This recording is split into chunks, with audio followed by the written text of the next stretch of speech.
it's Ruthie. Welcome to my channel if you're new here, and welcome back if you've been here.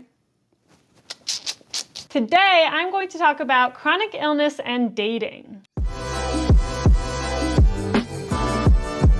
This is a topic that I have talked about in past videos, so I might be repeating some information that's there, but this is a question I get asked so frequently that I thought it'd be good to just have it stand alone in its own little video. So if you're curious about my full health history and my issues dealing with chronic illness, I have a whole playlist that's health history and updates that has all that information in it. But the chronic illnesses that I personally suffer from have been ulcerative colitis, which I technically no longer have because I had my colon removed, so you can't have colitis without a colon. I also have arthritis and psoriasis. And if you're out there living with chronic illness, you know how unpredictable it can be. And you also know that at the same time that it's unpredictable, it can also pretty predictably, why does that sound so weird? Predictably flare up around times of stress. And if you are in the dating world, that can be pretty stressful. Especially these days, dating can be really stressful just because of the amount of possibilities with online dating and the virtual world in general. Like, your dating pool now is expanded to basically the whole world. You could meet someone. So first I want to say that if you're finding that you are getting so stressed out from dating to the point where you are flaring up and your symptoms are getting worse, I would take a serious step back from dating in general. And I would delete the apps, delete the things that are stressing you out, and use that as a cue to just, it's so corny to say, but like, date yourself. Like, focus on you and getting to know yourself. Because sometimes what happens when we are so dead set on finding someone who's like just perfect for us, what we end up doing is thinking a lot about other people and a lot about the way other people are and what we want them to be like. And it makes it really hard to show up for the people that we meet and meet them as they are. Sometimes we can become too focused on what we are looking for in other people and just like picking out all the things that are wrong and all the things that we might change about the people we go on dates with, that we don't even like really take a step back to be like, what is it that I actually need? What is it that I want in a partner? And in order to understand that, you first have to understand what you already have and like where you are good in your life. So I really think it's best to just fully get to know yourself first, and using time that you are single, especially if you're recently out of a relationship of any length, I think it's a really great thing to kind of review the past relationship.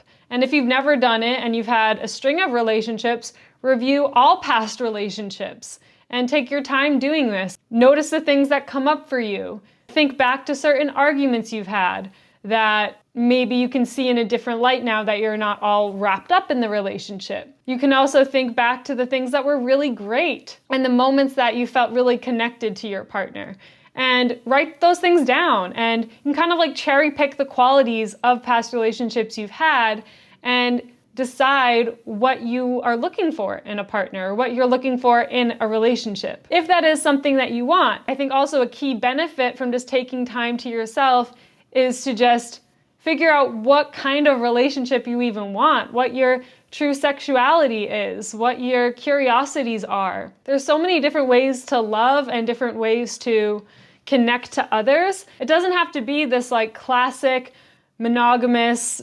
gender-rolled relationship that we've all been kind of brought up to expect for our future. And by taking that time to yourself, you can really imagine what it would be like to be in a different type of relationship and how that makes you feel. And just be honest with yourself about all your wants and all your needs and all your deal breakers. She's so cute. Boop, boop, boop, boop, boop, boop. She's trying to escape. And I think after you've spent a sufficient amount of time for you to be alone and to come to this mental place where you feel like you have a better idea of who you are, what you're looking for, what you need, what you don't want, it's really nice to have either a mental list or a physical list of must-haves and of like deal breakers. And I think with the must-haves, you don't have to stick as like firmly to those, because a lot of things that you might really like, you might have just never experienced before. Like there might be a type of person out there that you've never even, there's definitely types of people out there that you've never even interacted with.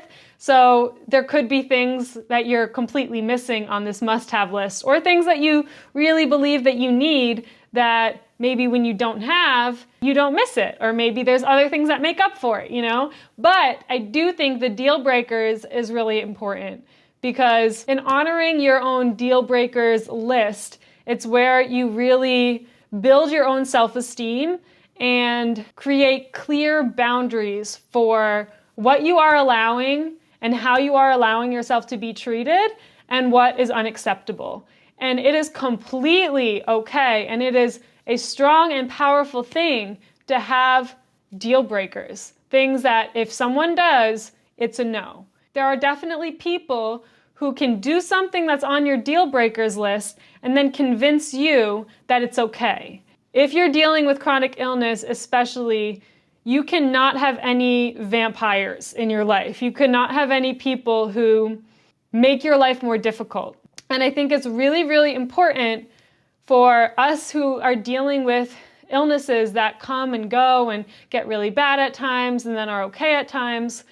It's really important for us to be in touch with what is helpful and what is not helpful, and when our energy is being used to our disadvantage, when we are giving more energy into something than we are getting from it. And this isn't really something like, yes, the first list that you make and these first realizations are very important because it's where you're starting, but these are also things that you need to continuously do with yourself. When you go on a date, the tendency might be to just be like, oh, I didn't like that person, or oh, that person wasn't my type. That's great to be decisive like that, but it'd also be really helpful for you to get specific about it. And what is it that you did not like about this person? How did they make you feel? And what did they do and say that made you feel that way that you don't want? Because that was so helpful with narrowing the pool. Getting as specific as possible is so, so helpful. And being very clear with yourself about the ways you want to feel in your relationship, and write down the feelings that you want to receive from your partner. Or, that's probably not the right way to say it, but the feelings that you want to be enhanced by being with your partner. Here are some examples of those feelings that I'm guessing are pretty universal, but I'm sure there's many others that you can take away and fill in, or ones that you can add that are unique to you.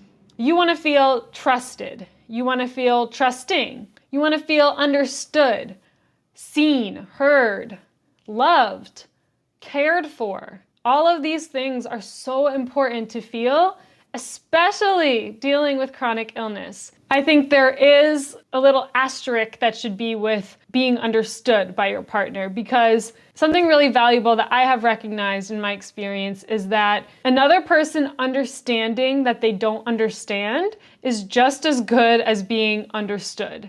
Obviously, it's very important to feel understood by other people who also have chronic illness. So I think if you're not looking for a partner who also has chronic illness, then having a community or having people you can go to who understand the depths and complications of your illness firsthand, a separate place where you can go and get those needs met, and then having your relationship be a place of refuge where your partner is respectful of your needs and believes you when you tell them that you aren't feeling well, or that you're in a flare-up, or that you're not feeling your best. I think if you're in a relationship where you don't trust that your partner believes you, that is a red flag for me, because I've dealt with that in relationships before where my partner just didn't understand what he couldn't physically see, and every time that I felt like I was feeling bad and was feeling sick or in a flare-up, he just thought I was doing it to myself, or just didn't believe that I was really feeling that way.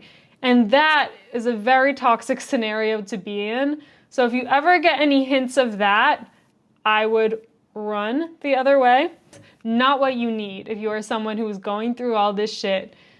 You don't need to also be convincing your loved one that it's real, especially if maybe you already deal with that with your blood-related family. I know it can be really hard for some people to grasp chronic illness and understand that people can be sick and look healthy on the outside. You just don't need that dynamic in a romantic relationship. I think you should always feel free to say what is on your mind and to speak what is on your heart.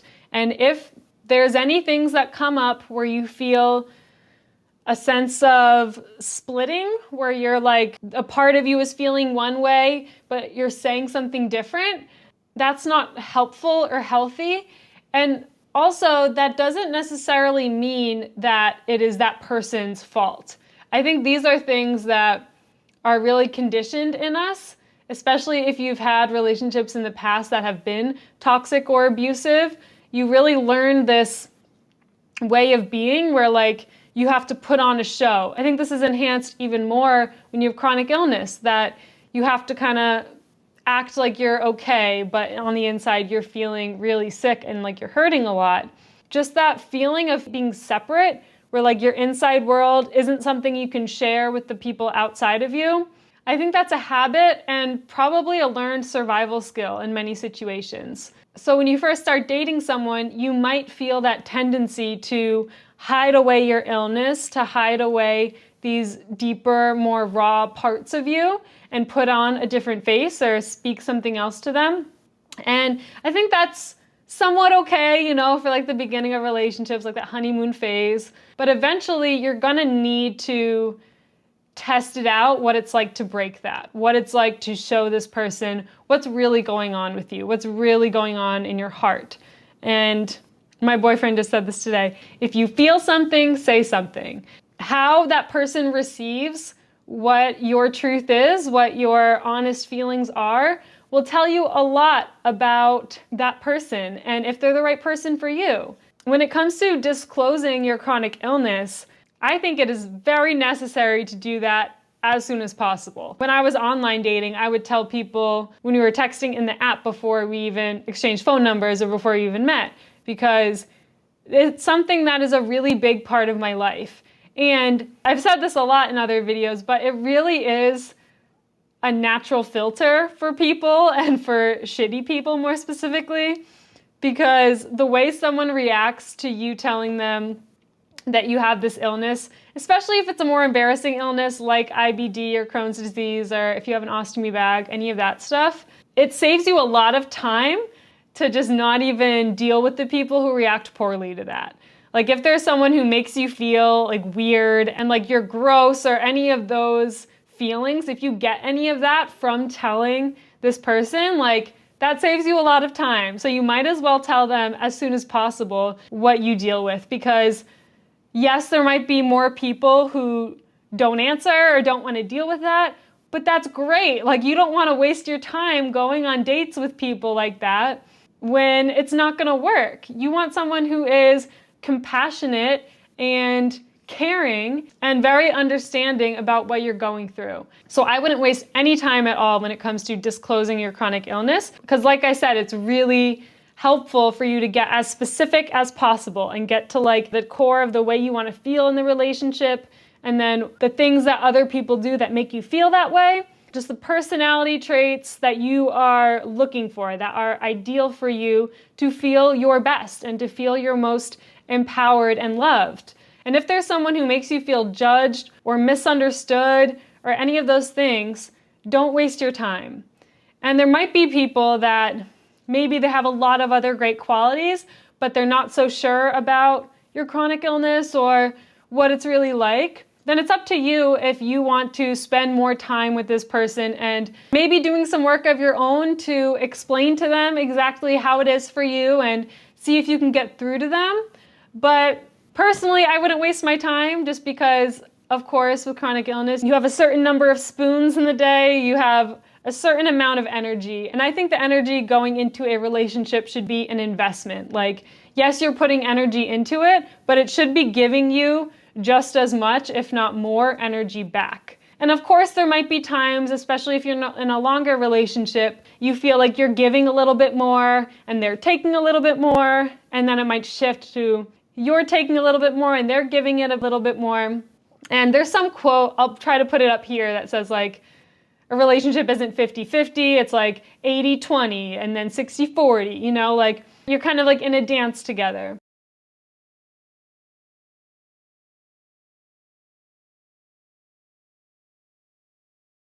But when you're dealing with chronic illness, it's really important that you feel the other person understands. Maybe a little bit more often, you won't be able to give as much. And they're not gonna hold that over your head or, oh my God. Also be really, really wary of people who take care of you and then hold it over your head. I was in an awful relationship like that for a few months where I had to get rushed to the hospital a few times, and that person brought me to the hospital and like stood by my side during all those things and made me feel really attached to him and made me feel like I wouldn't be able to do it by myself or I wouldn't be safe if I wasn't with him. And red flag. I was very young in that relationship and fully bought into it for a while. I'm like, oh my God, you're right. Like, I need you.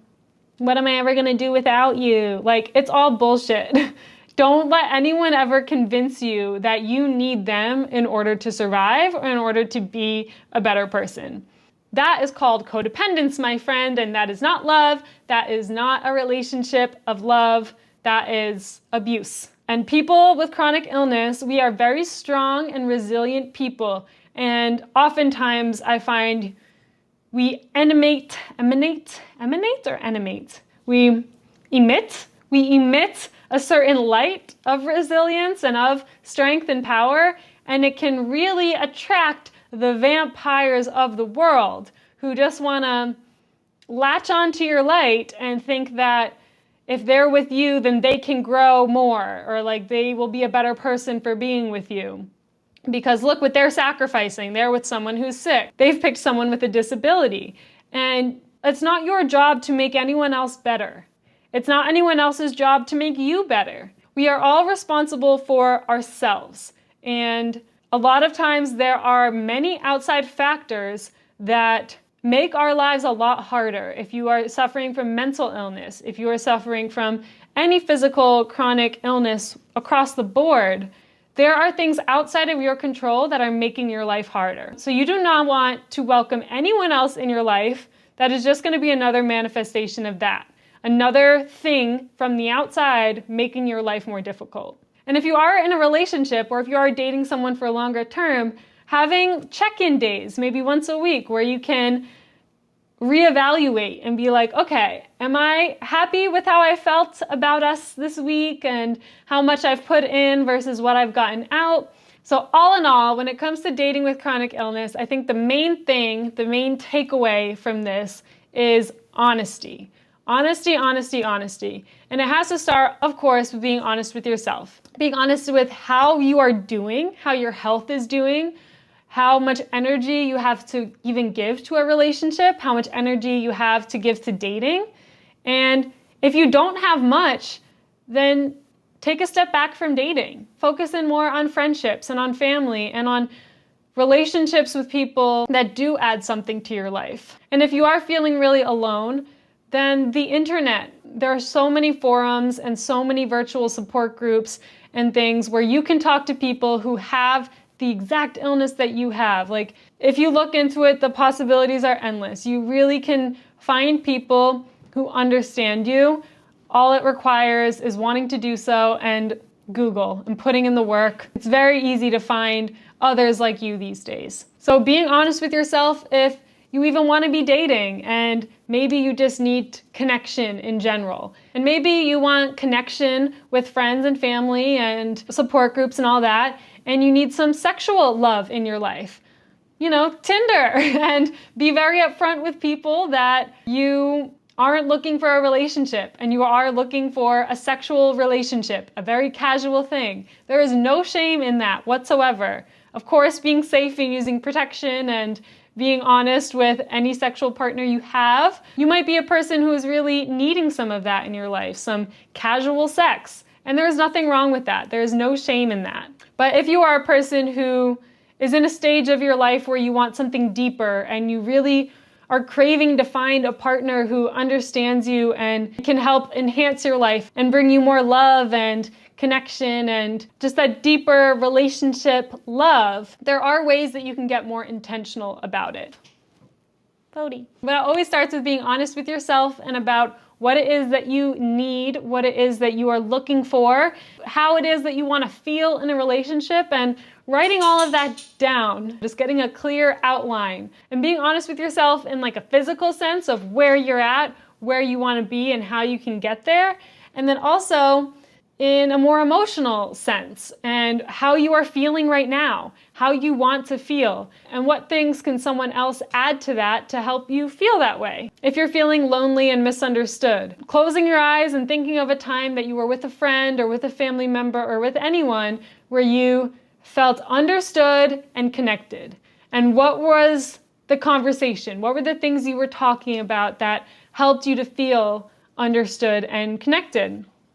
And going through emotions like that, just taking time with yourself, being honest and intentional in your dating journey. And I guarantee you that whenever the right person comes into your life, it is going to be well worth the wait, and there is nothing that can keep you two separated. I truly believe that when it comes to connections and relationships, we find each other when we're meant to find each other.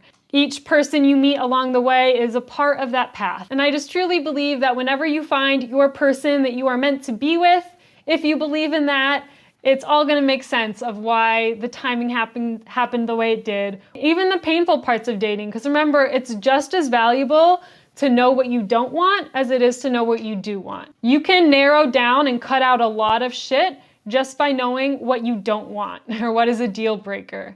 Not underestimating the power of no, the power of your boundaries. Sorry, my dog's eating. He's being a mess. The power of no, the power of your boundaries, and your own self-esteem. Of course, this is a journey. Dating is a journey. Relationships come and go. And at the end of the day, you can't fully connect with someone else until you have fully connected with yourself. We can only meet others as deeply as we've met ourselves. Where you going? Taking as much time for yourself as you need to feel that deep connection with yourself, to know your own depths. And then, if it feels valuable to you, welcoming in someone else who can just enhance that relationship even more. So yeah, I think that's about it. Let me know if you like this video. Let me know if you want to see more videos like this, because I'm sure I could blab on about this type of stuff for a while, even with like friendships and family relationships and all that stuff. So, oh my God, there's so many animals around me. Hey guys, what are you doing, Bodhi? What are you doing? Why are you sliding? Come here. We're both long and white with brown heads. I wish you the best of luck on your dating journey, whether that is dating yourself or dating others, and the best of luck with your chronic illness. I just wish you all the peace and love and acceptance along this journey. You are not in it alone. I am in it with you, and we have our days. So if you're having a day, let yourself have your day, and just pray that the next one's a little bit easier. That's all we can do. Okay, thank you so much for watching, and I'll see you in the next video. Okay, bye.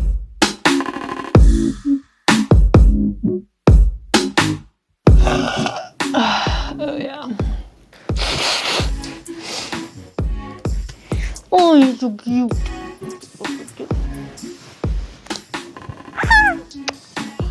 My rug just got delivered. Ooh, pause. We got a new rug, baby.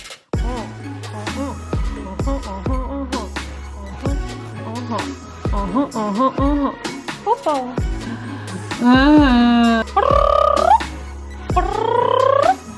You're on my cheek this whole time and you didn't tell me?